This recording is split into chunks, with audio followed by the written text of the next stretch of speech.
আসসালামু আলাইকুম প্রিয় বন্ধুরা, আশা করি সবাই খুব ভালো আছেন।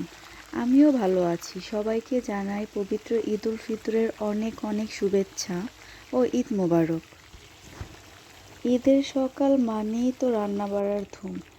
আজ সকাল থেকেই রান্নাঘরে শুরু হয়ে গেছে রান্না বাড়া। মেনুতে আছে সবার প্রিয় ঝরঝরে পোলাও, মুরগির মাংসের রোস্ট আর কষানো গরুর মাংস। রান্নাঘরের এই গরমে কাজ করাটা কষ্টের হলেও যখন দেখি পরিবারের সবাই তৃপ্তি করে খাচ্ছে, তখন সব ক্লান্তি নিমেষেই দূর হয়ে যায়। আর এই কাজের ফাঁকে আপনাদের সাথে একটু গল্প করতে চলে আসলাম। রোস্ট রান্নাটা কিভাবে করছি তা দেখিয়ে দিলাম। আমি সবসময় চেষ্টা করি সহজভাবে সব কিছু রান্না করতে, যেন মজাও হয় আর সহজভাবে রান্না করাও যায়। দেখুন আমার রোস্টের কালারটা কত সুন্দর এসেছে। এর মাঝে দিয়ে দিলাম টক দই। আর এদিকে গরুর মাংস কষানো হচ্ছে। দেখুন মাংসের কালারটা কত সুন্দর এসেছে। তার সাথে বসিয়ে দিচ্ছি পোলাও। এর জন্য আমি চালটা ভালো করে ভেজে নেব, তাহলে ভালোভাবে সুন্দর ঘ্রাণ আসে আর পোলাওটাও খুব ঝরঝরে হয়।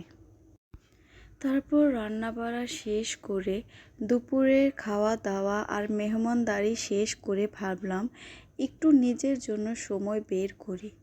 ঈদের ড্রেসটা পরে একটু তৈরি হয়ে নিলাম, কারণ বিকেলে একটা বিশেষ গন্তব্যে আছে, যেখানে গেলে সব মন খারাপ ভালো হয়ে যায়। আমার রোস্টের কালারটা, হ্যাঁ ঠিক ধরেছেন।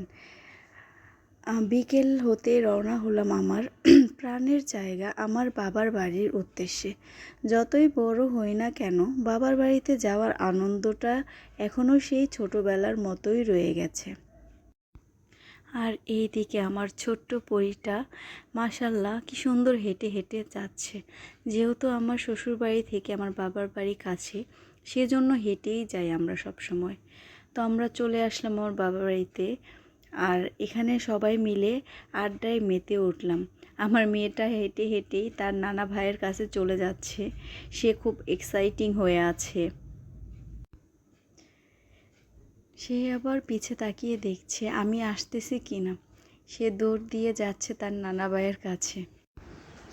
আমার আজকের এই ছোট্ট ঈদ ব্লগটি আপনাদের কেমন লাগলো অবশ্যই কমেন্টে জানাবেন। ভিডিওটি ভালো লাগলে লাইক দিয়ে পাশে থাকবেন। সবাই ভালো থাকুন, সুস্থ থাকুন। আল্লাহ হাফেজ।